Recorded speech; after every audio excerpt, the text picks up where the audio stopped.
Hey, what's up, nerds? Thanks for checking out the next episode of The Professor and the Nerd. Sharm, welcome to the show. Today, we have an interesting conversation coming up. We were talking about the literary themes.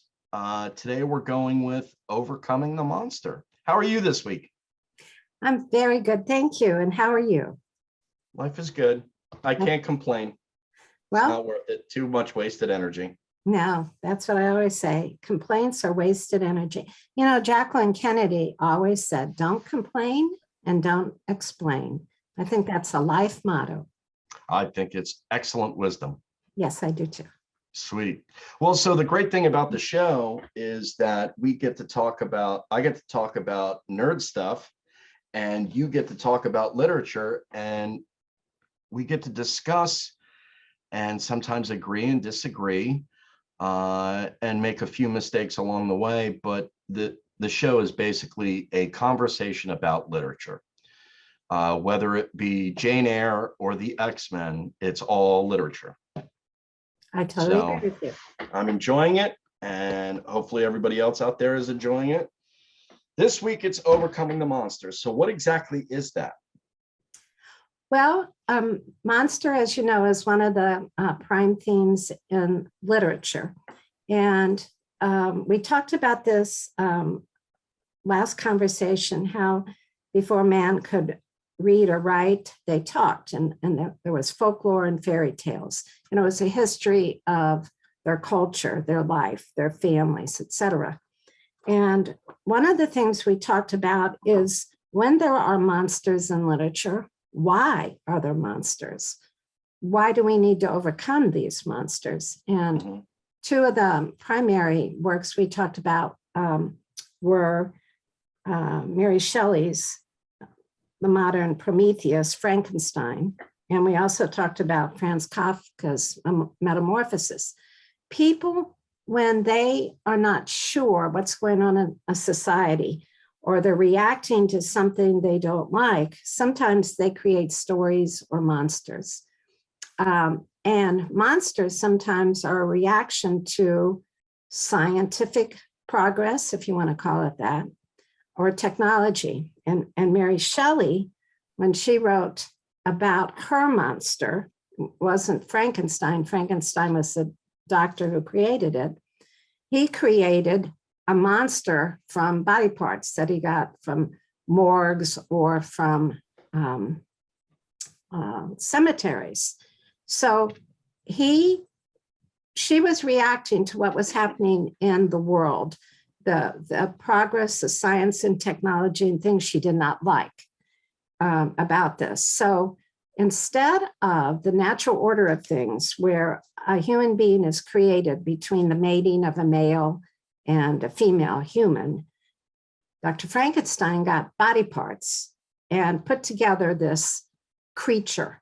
Human, was it human? Wasn't it human? Why was this necessary for him to do? So he went against the order of things where it was non-human, take body parts and make a human or a creature. In Kafka, he was already a human, Samsa, Gregor Samsa, but because he was alienated from society, what was going on, his family, his work, he was totally unhappy. He is in a metamorphosis going from human to creature, which was just the opposite of Mary Shelley, going from non-human to body parts to human, creature to human. And both were writing about negative issues in society. So it was reaction to, as you say, monster and overcoming it.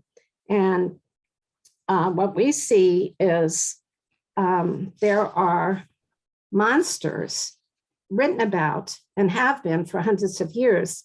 And they, I think, Ray, are the embodiment of our anxieties. Mm-hmm.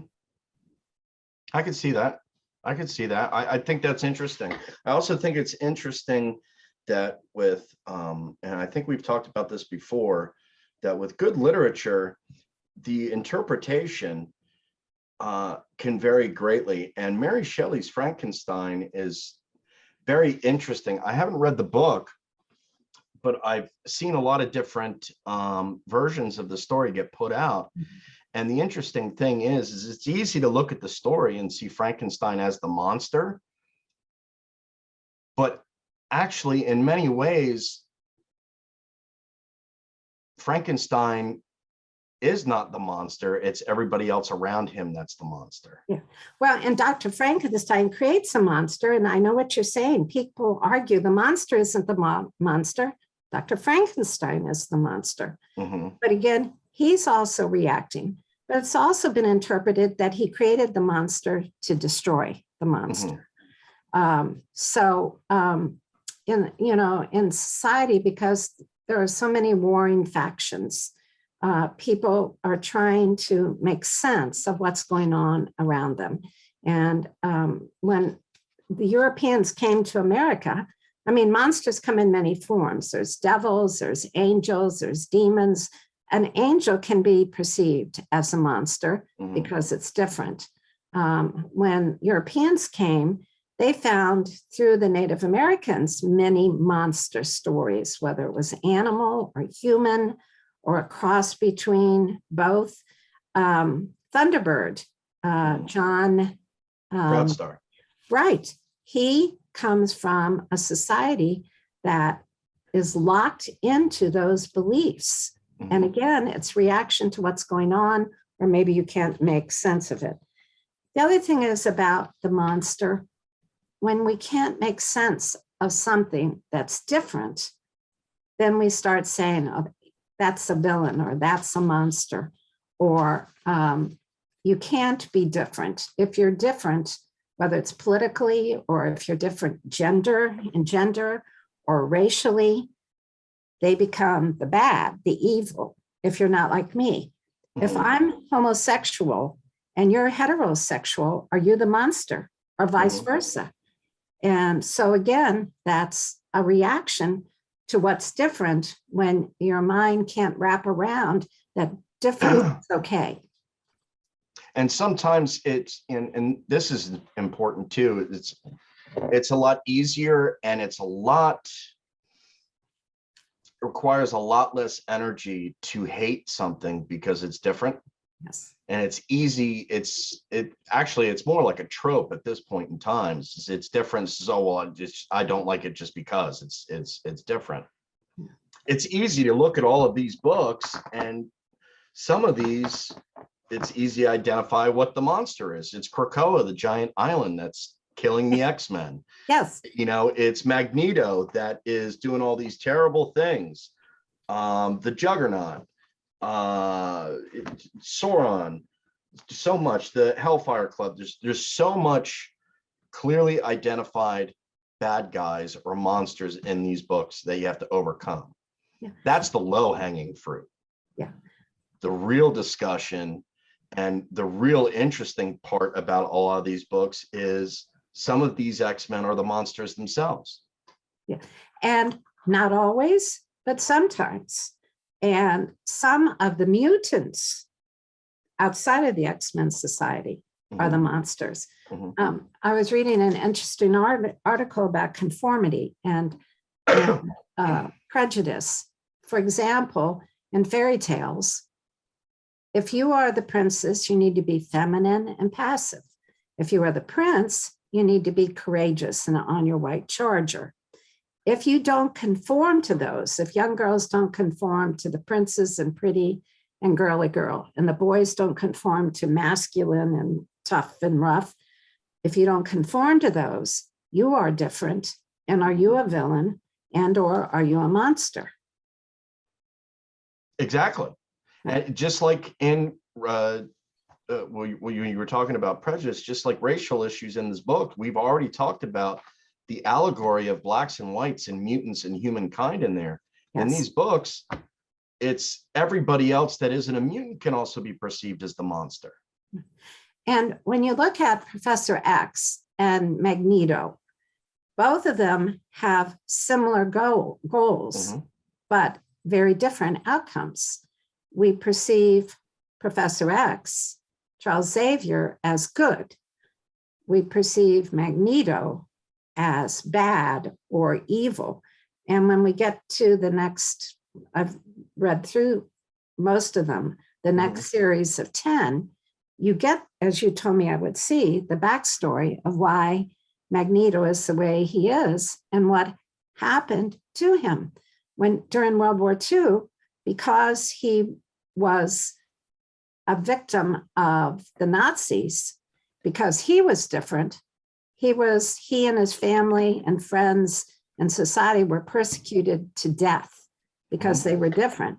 When he gets married and has a child and moves to Russia, hoping for a better life, what happens to him? The same thing, because again, he's different. And humankind, or Homo sapiens, as they describe it, the book describes Homo superior versus Homo sapiens. Homo sapiens have already established, according to Magneto, time and time again, this is what they will do. Yes.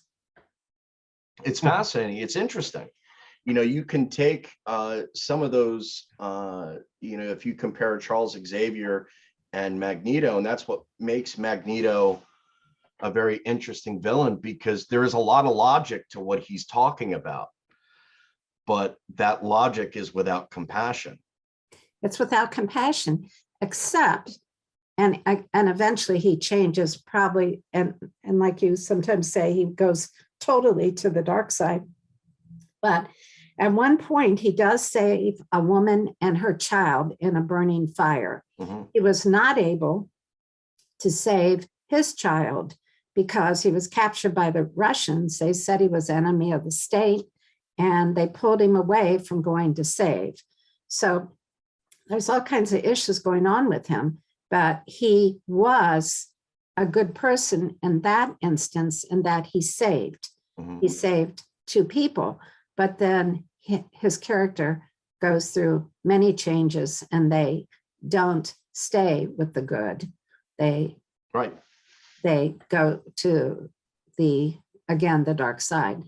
And it is interesting because we talked about this last week. The professor had some negative things happen to him, including his injury, and yet he didn't go to the dark side. Not that he doesn't have his issues. Right. Well, I mean, and that's what's great about the two characters, is because there's yin and yang. There's a lot there, like I said, with Magneto, there's a lot of logic there that makes sense, but it's short the compassion. Yes. Xavier is loaded with compassion, but it seems sometimes he's missing some of that logic. Yes. Okay, so there's a weird little balance there. And as you pointed out in our very first video, that in this particular case, in some of these instances, Xavier is quite a monster of his own. Yeah, he is. And it isn't that he, like Magneto, is trying to be that monster. He's fighting his own inner demons. I think Magneto doesn't feel he has inner demons. He's on a straight path to get what he can get. And he wants to take over society and over the world, which is interesting because this is the first, and one of the issues I read this week, Juggernaut. He evidently is the stepbrother of the professor. And what I find very interesting, and it was just mentioned, I think once or twice, his name, it's Cain, which Cain and Abel. I mean, these writers are very interesting, and we should not underestimate how smart they are and how literate they are, the writers in these comic books. So Juggernaut is, his name is Cain, but he also is pretty much on the dark side. And he's a mutant. And like you said earlier, and in other conversations, mutants can be good, bad, indifferent, or both. And so Juggernaut's a mutant, and he is perceived as evil and bad. Storm is a mutant, but she's good. Dr. Xavier is a mutant, but he's good. Cyclops, all of the X-Men are good, but they each have their own negative issue or issues. And you get a character like Wolverine, who is technically a good guy, because he fights with the good guys, but is more than willing and has before done some very bad things. Yes. And he's an interesting character. You mentioned it last week, and I thought it was excellent assessment. He's like a teenager in some ways.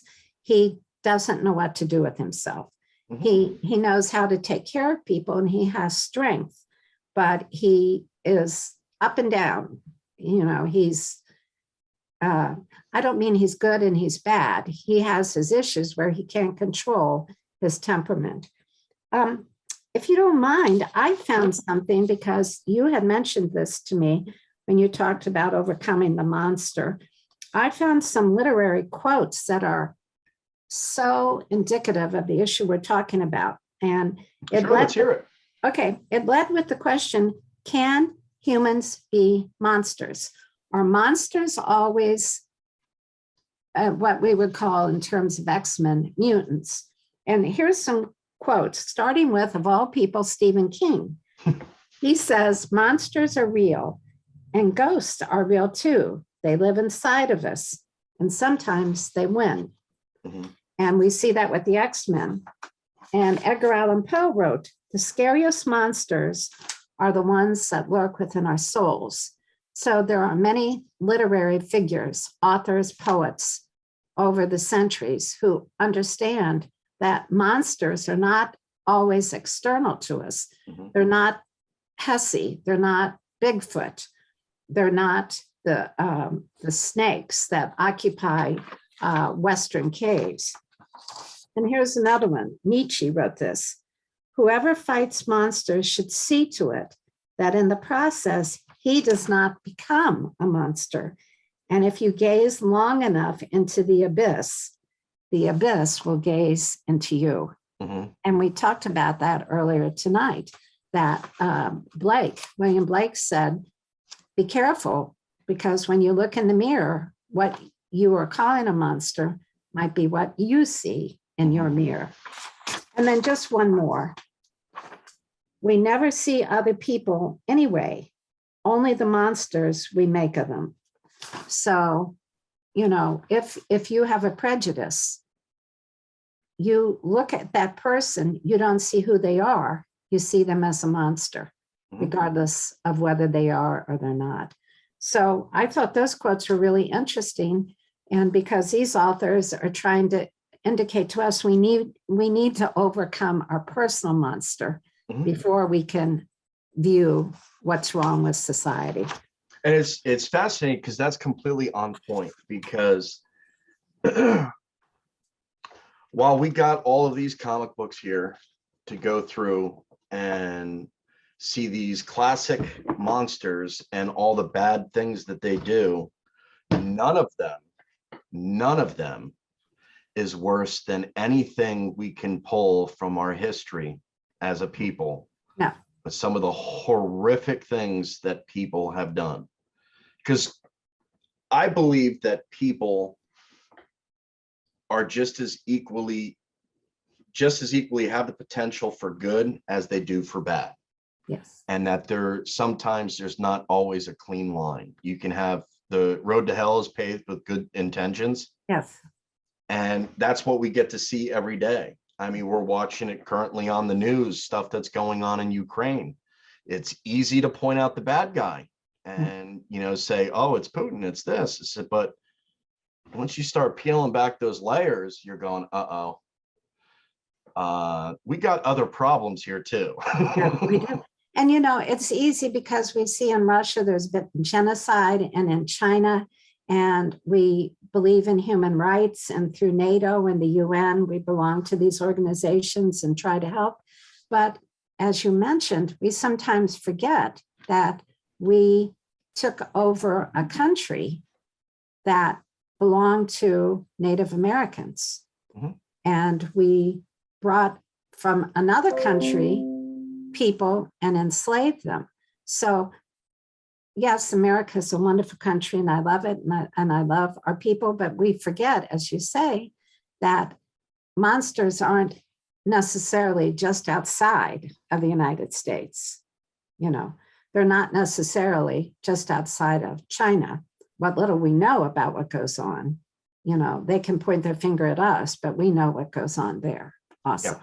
And we got plenty of monsters here internally. Yes. Within the borders of our own country. But it's fascinating because I think sometimes I like the simplicity, but the real interesting work is in the gray. Yes. Where you have to stop and think about this a little bit. In case in point, we'll go back to, Frankenstein and some of the things that we see. Frankenstein starts reacting to the situation he's in with all of the townspeople, but Frankenstein hasn't really done anything to anybody. He hasn't really, and I haven't read the book, but just in some of the movie and television interpretations that I've seen, he's just there, and everybody's going after him. Yeah. Well, Dr. Frankenstein creates his being, who people call Frankenstein, but actually Frankenstein's monster has no name. Yeah, he's just a monster. He's just a monster. So Frankenstein himself, as you said, didn't really do anything. He's there. He's trying to create God knows what when he creates this monster. The monster himself, as you mentioned, isn't doing anything. He was created. He looks like what we would say is a monster, but what is a monster? And, because he's been given human emotions, he's trying to live, he's trying to exist. And if he's angry, or if he's feels the need to kill somebody or something because of his total frustration and the way he looks, which is pretty terrible, it's not his fault. Yeah, but if at the same time too, if you're just standing there and somebody throws a torch at you, that's right. What are you going to do, Ray? What are you going to do about that? Yeah. There's going to be a reaction, and it's obviously not the reaction that they intend. In some ways you can look as, well, he's defending himself, but at the same time, the monster is making bad decisions, but the people are making bad decisions as well. They're making worse, which brings up an interesting point. And coincidentally, it's happening today. When you say that if someone throws a torch at you, you're going to fight back, that's a physical evidence of violence. When people throw words at us, they're monstrous words. They may be calling us a monster because we're different, whether it's psychologically, physically, racially, whatever. But throwing words is monstrous. And you and I had talked about this earlier. There's this huge backlash to the differences in our society, transgender, racial, political. And there have been more banning of books and book burnings than there has ever been in history. And all over the world. All over the world, not just here. And, it happens in Russia. It happened during World War II in Germany and Nazi occupied countries. But one of the problems that people see, not just librarians, but researchers, is the problem with monsters, the stereotypes that are in literature that people buy into. And so many of these in the past have been in children's books. They say, well, certain Disney movies now shouldn't be watched because of stereotyping. And Shakespeare, of all things, who is the bard, and many of us love him, a lot of plays, theaters are deciding whether or not they want to run these plays because of the language in Shakespeare. Shakespeare is a product of his time. So anything that was considered negative in his time was dark-skinned or black. If you weren't Christian, Jewish, Shylock, for example, that was all perceived as negative. And in the theaters, people would laugh when Shylock came out, or he was made to look like a buffoon in costume. So today, there are a lot of people who are writing children's literature or doing research about children's literature, And it says you have to look at what children are reading. They did this study, which I thought was really interesting, Ray. They went into classrooms and they said to children, all right, we want you to write a story and write a story about a monster. And and they'll give them like one sentence. The monster was 30 feet tall. Well, that's rather innocuous. Yes, he's tall, but it's not saying anything. The children had to complete the story. What did they come up with? This is showing you how children are being taught. The monster's fat and ugly. The monster was always, almost invariably black. He was usually male. And some of the kids even got into religion because this is what they knew or understood, either in home life or with their, I don't want to say peers, because if you're kindergarten, first grade, second grade, but with children your age. So trying to overcome the monster in regular life, in normal human life, as well as in literature, is difficult because we don't always perceive the alarm bells that are ringing, in life. So if a person isn't beautiful, does that make them a villain? No, absolutely not. In real life, no. Yeah. When you're trying to build a story, so I think this is really interesting because I just had this same conversation with my niece, who had an issue at school. In this particular case, so you're wearing the masks in school, and they now have been able to take the masks off. So she takes the mask off, and just like I'm sure you've experienced, I experienced at work, there are people at work that I wouldn't recognize outside of work because most of the time they're like this, they got a mask on. You see their eyes. You see their eyes, but nothing else. Yeah. So this other kid had made a comment that had upset her. It's like, oh my God, you need to put the mask back on. It was a shitty comment or whatever. Kids do stupid things sometimes. They do. But at the same time, she got upset about it.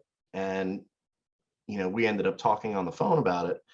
And my first reaction to it when I was told the story was I laughed because it didn't seem like a big deal to me. I was like, oh, that's funny. That's something I would laugh at because it's funny to me. But at the same time, my daughter and my niece are looking at me like, you're being rude. I was like, well, no, one, it's funny.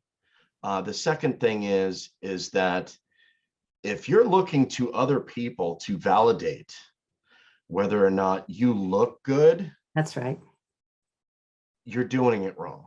Yes. You shouldn't care about that. Yes. It's, and obviously my niece is very beautiful. Okay.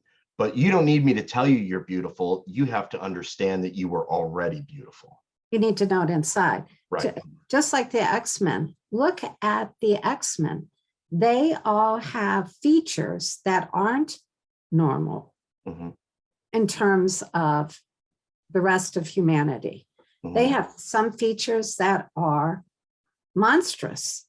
You look at the Beast, you look at Wolverine, even when you look at Storm, as beautiful as she is, she has wings. People would consider her a demon or a witch, possibly, because she doesn't, there's the word, conform to what the rest of society sees as, again, normal. And it's actually not true.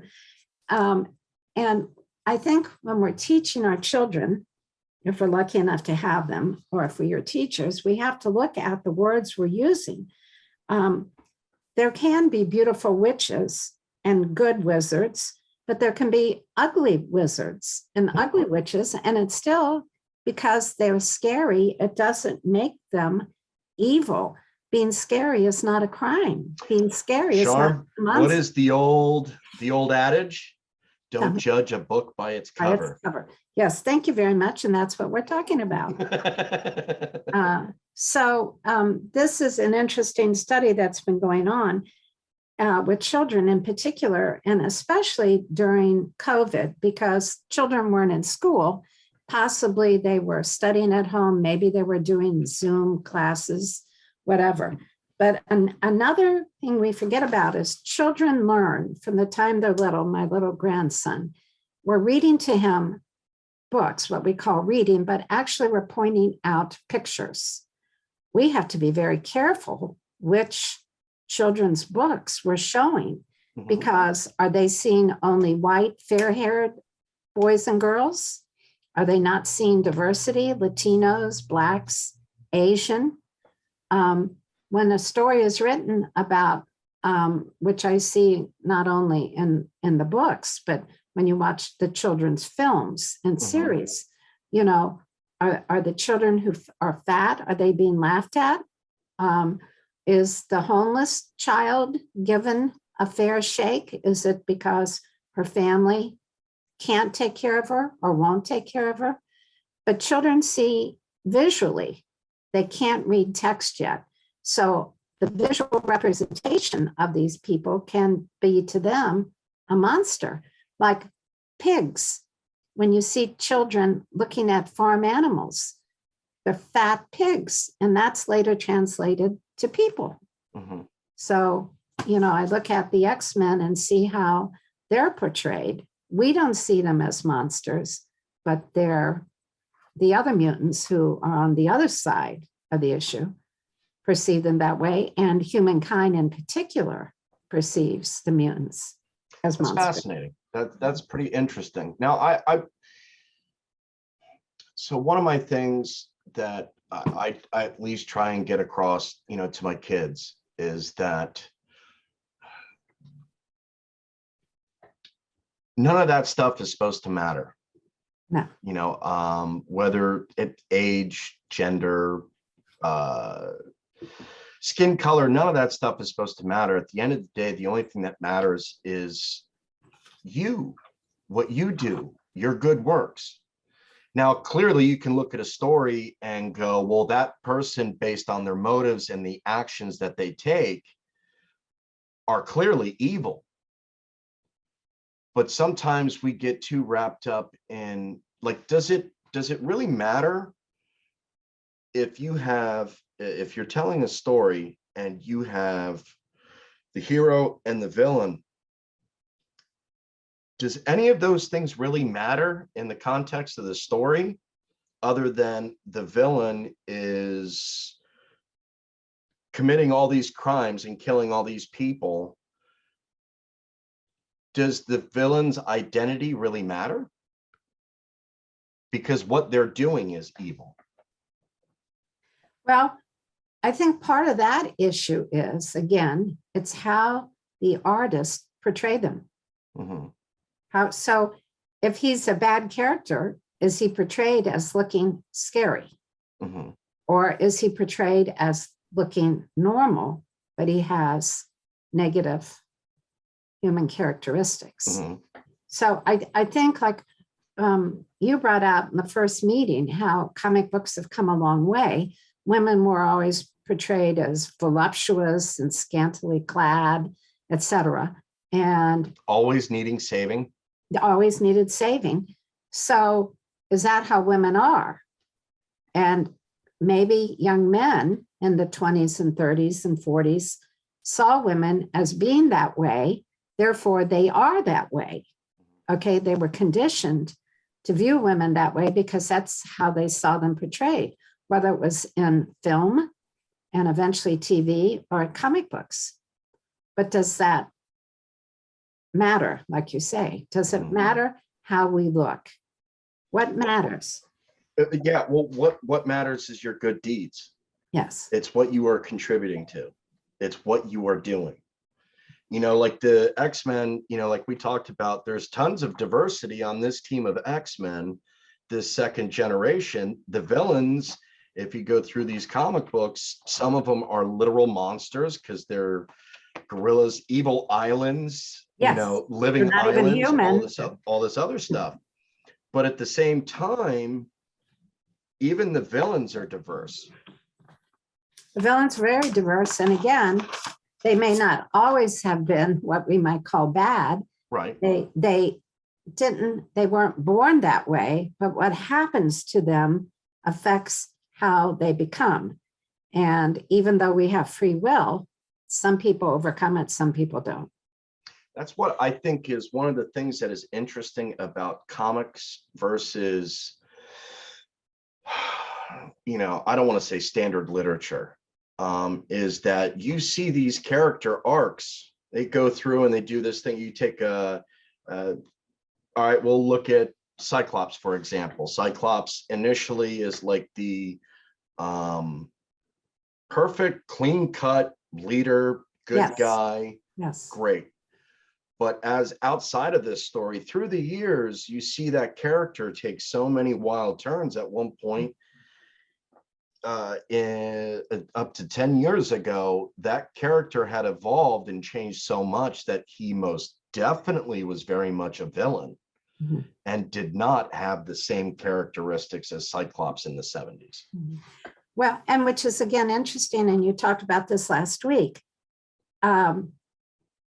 Superheroes like Superman were perfect. They didn't budge. They were always perfect. They were always good. When Marvel Comics created the X-Men, these were humans and mutants. So they had all the same characteristics you and I do, but they also had superpowers, but they weren't superheroes, so to speak. So it's very interesting. They are going to, like Cyclops, because he is human, he will react the way humans do. Mm-hmm. He's not a Superman. And all these characters are a lot more relatable in many cases because, Scott Summers is from Anchorage, Alaska. Yeah. He's not from Metropolis or a coast city. Spider-Man is from Queens. These are all neighborhoods. As a kid, you're picking up, everybody knows who the Incredible Hulk is, but did you know the Incredible Hulk was born in Dayton, Ohio? No, I did not. Yeah. Maybe he was my neighbor. His father worked at, the story of the characters were all places, and they're occupying places that we see all the time. There's a great Hulk comic book is talking about his dad who worked for the Air Force at Wright Pat. Wow. They show Foy's in Fairborn. Wow. If you're a child of New York City, there's a lot of these comics that you see the places you look at every day. And it's so already you're establishing a certain level of realism. You can identify with that. I actually know where that street is. I've been there. Well, it's interesting. And again, it brings up when you say how to deal with the monster. With the superheroes, they're not monsters. Mm-hmm. With the X-Men, X-Men aren't monsters, but they may sometimes act in negative ways, but they come back. Like Jean Grey has been all different creations, and she's metamorphosized into many different things, like you said with Cyclops, which also, because they're human, they have all these differences. We are happy, we're sad, we're angry, we're not angry, we're good, we're bad, because we're human beings. One of the questions that came up in this whole monster issue in literature and the research I've been doing is the conversation, for example, with children. When we show them pictures, whether it's on TV or in comic books or in literature, and we show them a picture that's different than the child. So let's say you're Latino and they show a Black person, or let's say you're a Black person, they show a white person. The children are used to what they have in their society, what they see. So if you're different, it's not only are you a monster or are you a villain, are you not a good person, but the question is, are you trustworthy? So children see these differences, and if they're not taught that being different is okay, then they're not trusting. And that's where you get into these prejudices and all these reactions, as we see in our country as well as another country. You don't believe what I believe, you're wrong, get out of here. We've seen it, not just the past 10 years, we've seen it for decades. The differences in people. And you see that in X-Men too. There's that, if Wolverine and Cassidy. Banshee. You see them fighting because they're different. They're not Superman. So there's the difference, and they're both fighting the monster within them, the monster belief that, okay, he's not me, therefore he's bad, even though they both have the same goal. They just have different ways they want to go about doing it. Yes, which isn't always nice. Which is always nice, and sometimes the reaction is to fight, but also at the same time too, as you'll find in some of these stories, it starts the next conversation. Yes. Okay, well, hold on, wait a second. Obviously, we know the bad guy's over there, but do we just want to go over there and punch him in the face? What got us here? Well, and sometimes that's what they want to do. Yeah, and they certainly do. I mean, they do it plenty of times, but even in some stories, and this is again what's great about comic books too, is okay, so the bad guy's in the town square and he's killing a bunch of people. Okay, great, take out the bad guy. But then you have to stop and ask questions afterwards and go, well, what got us here? The chances are it's not just one person that decided, you know what, it's Thursday, I think today's the day I'm going to just shoot a bunch of people. No, there's a whole series of events that there's a story there. What's that story? What can we learn from that story? Maybe we're the problem. Let's talk about this. And that's great storytelling. I mean, there's a lot there. I mean, if you were to write a story about a horrible tragedy, that event is just the last half of the book. Right. It's the front half of the book, the first act, the second act. What got us there? And we see it in literature more because we read the backstory. If you're reading a newspaper account, it's about something horrible that happened that day. You don't know what motivated that character or those characters to do things. For example, today I'm reading things to you, but I thought it was so interesting. Let's hear it. A part of our conversation. Again, Shakespeare's being looked at because he's a product of his times, and there was prejudice in his words. It's what they were used to.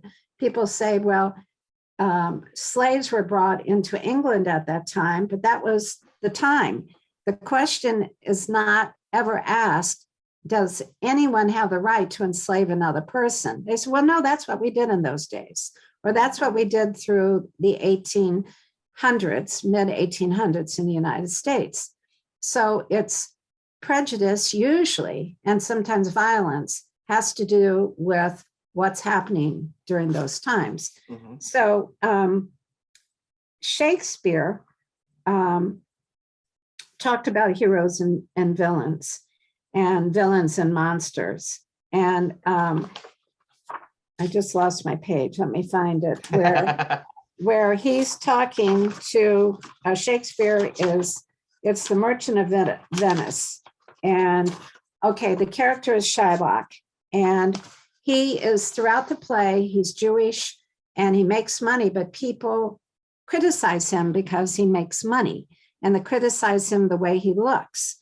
And he is a different race. So it's very negative. But this Signor Antonio, because he's in dire straits, goes to Shylock. Shylock is a moneylender and wants money. So Shylock says to him, many a time in the Rialto, you have berated me for my money and my usury. Still, I have borne it with a patient shrug, for sufferance is the badge of our tribe, meaning the Jews. You call me a misbeliever. You call me a cutthroat dog, and you spit upon me and my Jewish clothes. all for use of that which is mine own. What then? It now appears you need my help. Go to it then. So what Shakespeare is saying is there was so much prejudice against the Jews in Shylock in the play, but Shakespeare recognizes people in the play need Shylock, they need his money. So they're going to be nice to him. The backstory is they have been terrible throughout history to Jews, not just English people, but people in general. But when we want something from this person that we've been prejudiced against, we'll take it. And then what do? Well, honestly, we should just cancel Shakespeare. Then we go right back. I don't No, think talk about it. This is interesting conversation. Yeah. This is, so everybody wants to run down Shylock because he's the Jew. Yes. Okay. But at the same time, at some point in time, they're going to need to expand their home, do something, and they're going to need to go somebody with money and get a, and all of a sudden, hey, bud, what's going on? Yeah. How are you? My friend, how are you? You want a wanna glass? come over for dinner? Oh, yeah. Oh, have money, please. Yes. We'll sit out in the yard. You won't come in the house, but which is interesting. We see it today. I had friends who lived in Morristown, New Jersey, which is a very upscale, a lot of it, very upscale community. Well, a lot of undocumented migrant workers live in the Morristown area. And on Mondays and Tuesdays, certain street corners in the town, they would go and stand. They didn't speak English. And the farmers or whoever, landscapers, if they needed extra help, they would go and pick them up and say, okay, we'll take you, take you. They would give them like $100 for the day or $50 for the day. They'd work all day. Sometimes they'd provide lunch and then they'd drop them back off. So these people were good for the moment, but these weren't the Morristown people's friends. We will use you, and then you can just go back to your poverty, to your lack of status here in the United States. This is nothing new. Shakespeare's time or now. No, we just put a different coat of paint on it. That's right. And Shakespeare, a lot of companies, theater companies, are reevaluating whether they want to show Shakespeare's plays. Again, it's about the monster within us. Was Shakespeare a monster? No. But did he show negative sides of society? Yes. Well, it doesn't help to not have Shakespeare's plays. What you need to do is show that it's part and parcel of his society and that it was wrong. Okay. So sometimes you don't throw the baby out with the bathwater. Oh, absolutely. Yeah. And context is everything. It is. If you got a story worth telling, provide plenty of context. Now, so on the movie scene, there is lots of great storytelling that we can do from, let's just say, 1750. Okay. Or even after that, let's just say 1800. Okay. We know about all these horrible things, but you want to do a movie about slavery, but you don't want to have it became difficult to write a movie or do a movie about something that is so bad and tell a great story. Well, why not? You can do that. And I think they're important stories to have. It's history. It's history. You want to tell a story about Harriet Tubman, you can't lock slavery out of it and just say it's this woman that's helping people get from the South to the North. It's like, that was like Uber in 1800. No, why was she doing this? What was the risk for her? It wasn't just kindness. You know what I mean? No, there's whole pieces of this story. And sometimes I think the reality of it is people need to understand you need to be uncomfortable. Yes. Sometimes to get a good story. I completely agree with you. I sometimes think we go to extremes. For example, with political correctness. if we don't want to show how horrible it was for Native Americans or Blacks, I'm just talking about the US, then, like you say, are we not going to make that movie? Mhm. And when Roots, I don't know, you're very young, but Yes. okay, Roots was, and it's been on again and they remade it. When Roots was played on TV, many people didn't understand or know that it wasn't just the white slave traders from Europe and the United States who went to Africa to bring back people, enslave them and bring them back.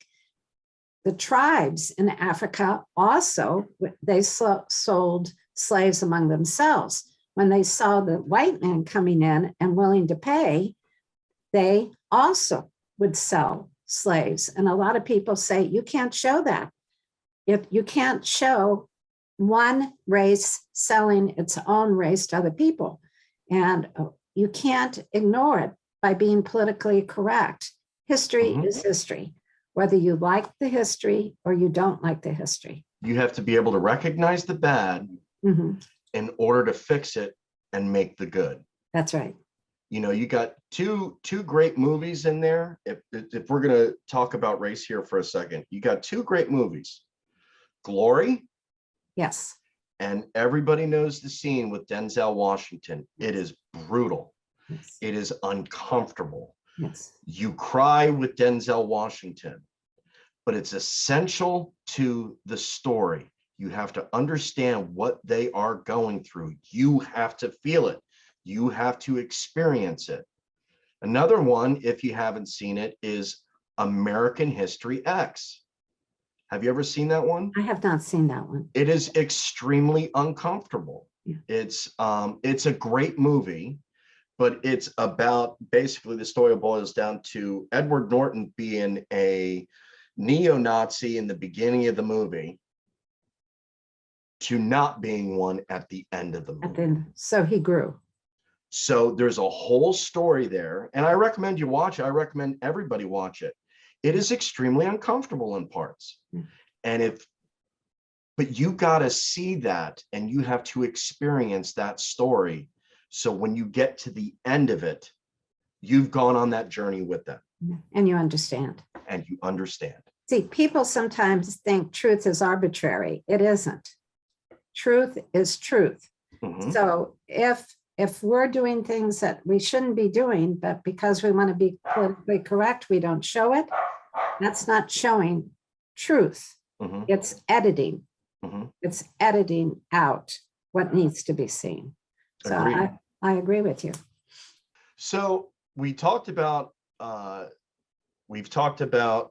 how people can be a monster. Obviously, the big scary creature can be the monster.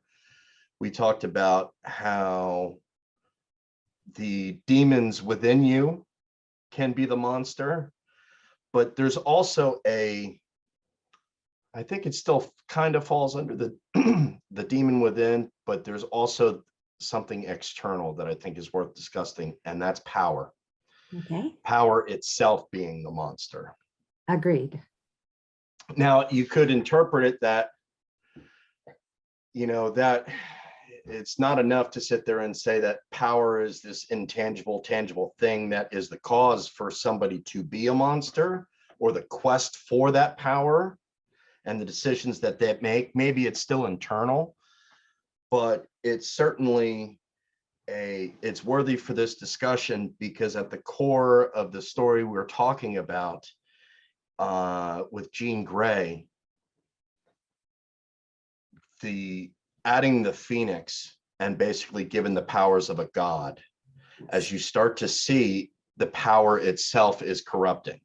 Lord of the Rings, the One Ring, yes, that is corrupting. Yes. Excuse me, now I have indigestion. I didn't even eat. Anyway, so I think that's very interesting. The quest for power or money itself can make good people do terrible things. I agree, Ray. And I think it's very important in our discussion about the monster, overcoming the monster, because power gives people control over other people. Mhm. You see that in today's world and in the Ukraine, for example, the power to control, they want power because they can control another nation. And I read a quote today that said, I want to make sure I read it correctly. If you are not present in the struggle against evil power, monsters, etc., you lose. We all lose. So if you don't show up for something that you need to be there, even if it's danger to yourself, the X-Men show up all the time when there's a struggle for power. And some of them don't come home. And some of them don't come home. And we see that with this going on in the Ukraine, if you don't show up.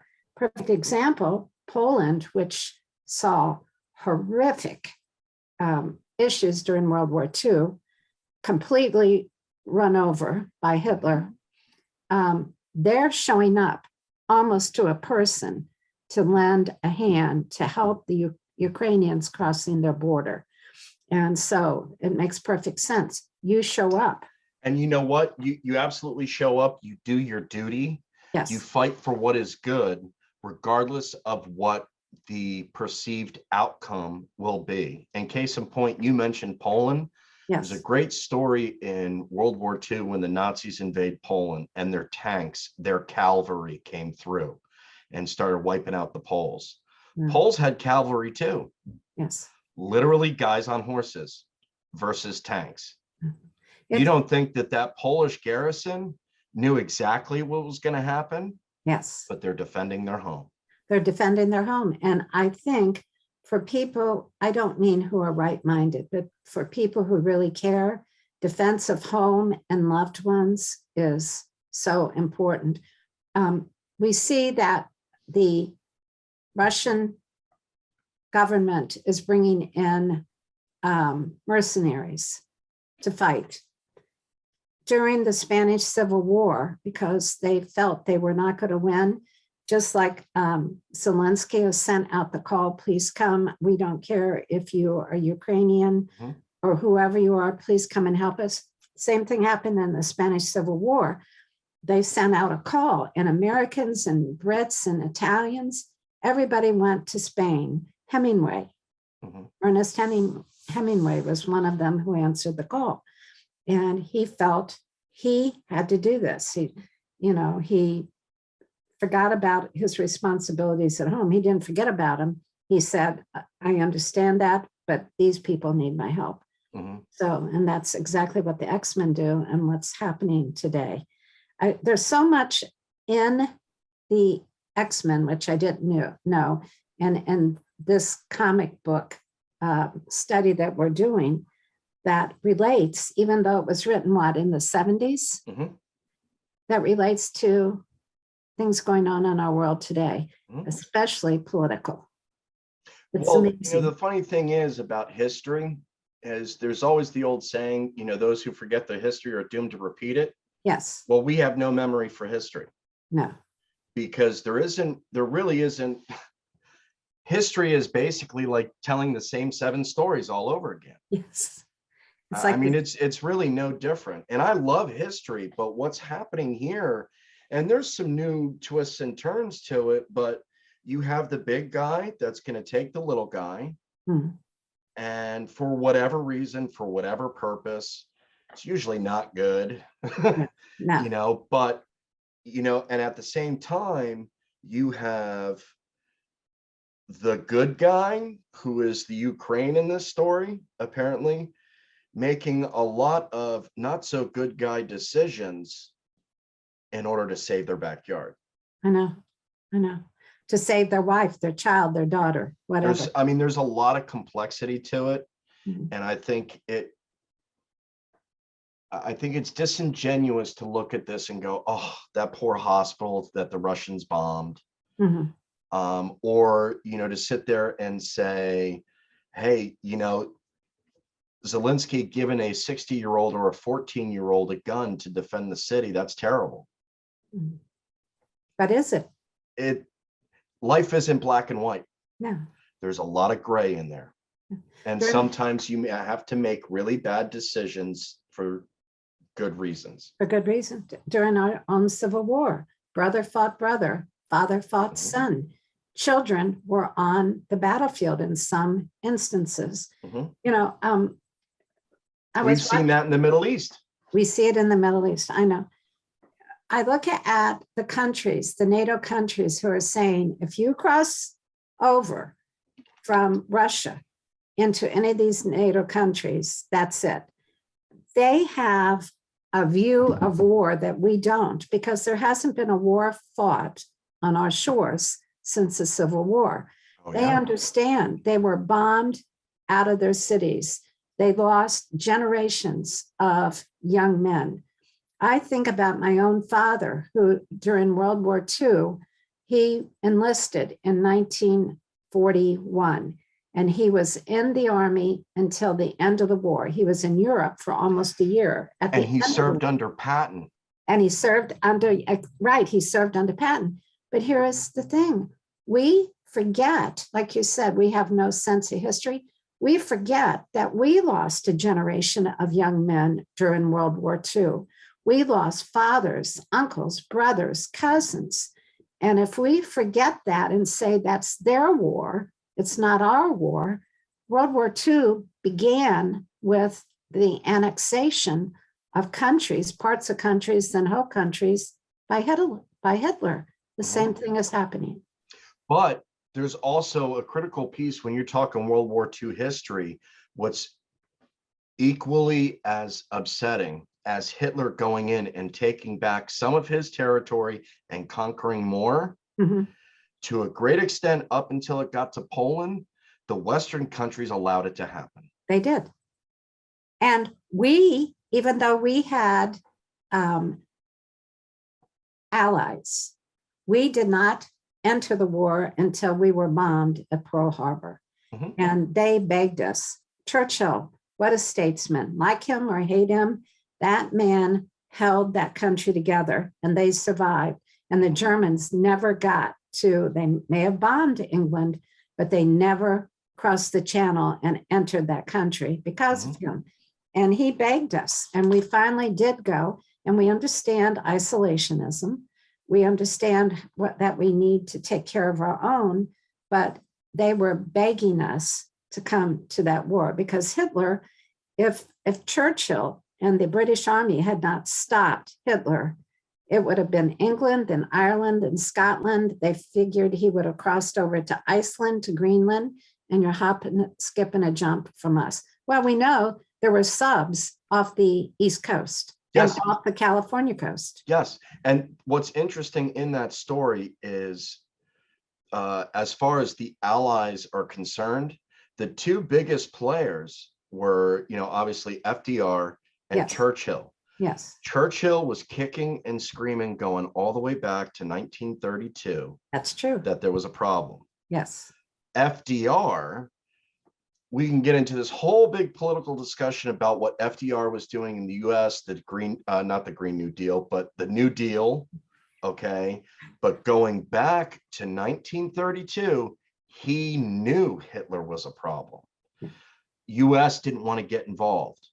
So he's actually acting in some ways, acting beyond his electorate, but still knew this was going to happen.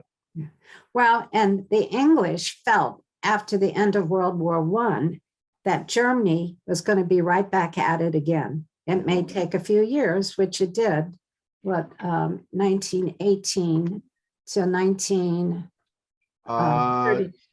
About 35, I think, is when the Sudetenland, they took back over the Sudetenland, I think. So it's like 18 years, 16, 18 years again.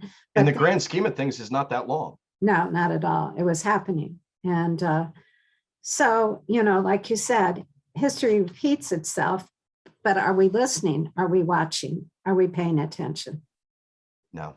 And I'm not saying, are we, meaning Americans? I mean, humanity in general. Are you paying attention to what's going on again? Right? It's always so interesting talking. And I totally agree that power has to be part of the discussion of Munster. Well, because it's interesting, when given absolute power, it absolutely It corrupts. corrupts. I totally Okay, agree. there is, and this is feeding on an earlier conversation we had in this episode, is we have just as much potential to do bad than we have to do good. Yes. It's all about the little decisions. It's the little pushes. You have one bad day and you're a dictator, you know, and comic books have told a number of great stories with that. If you go back and you read The Killing Joke with Batman and the Joker, if you watch your one bad day or a series of events from being the bad guy. Mm. And that's 100% true. No matter how noble the circumstances, like you could sit there and go, okay, well, go back to World War II. Okay, FDR knew Hitler was going to be a problem, but we sat back and did nothing about it. We gave them certain things. We gave them some equipment. We gave them some planes. We gave them some guns. But what they needed was what? Sometimes you need to go up to the bully and punch him in the mouth. Yeah, they needed that. They needed our voice. Mhm. They needed manpower. I mean, to me, it's amazing today that England survived, that little Yeah. country.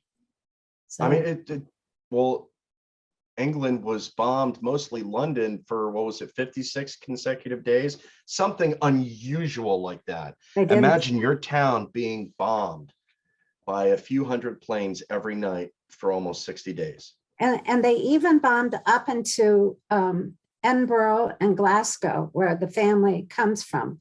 And I was there and saw, of course, we see newsreels, but where our great grandparents came from, the top of the building was blown off, but they didn't tear the building down. They just put a new roof on it and built up again. But they were bombed and bombed and bombed. Of course, there was shipbuilding in Scotland and Ireland too. So, and you see the bullet holes in the museums in London, and they didn't tear the buildings down. The bullet holes are still there. So I think the one thing that we're missing in all this deal is we lack the Churchills today. Yeah. I think we have overcomplicated some of the most simplistic things. But at the same time, I also recognize calling Putin evil is maybe too easy, and calling Ukraine the hero or the victim is too easy too. And I don't think that we necessarily stop and think about what got us here and the decisions that we are making now. Let's think about this before we make the decision. Where does this take us? What are the next steps? What are the likely reactions? War game the scenario. Yeah. Well, because we don't have, as a people, we don't have confidence in our leaders and our governments anymore. And this is actually all over the world. It's not just a political thing here in the US. There's a lot of mistrust of government all over the world right now. That's why I think it's so important, like NATO and UN, if they operated the way they were created, possibly when you say we're making decisions, it shouldn't just be local decisions. It should be about the future and what their power is or should be, what they should have.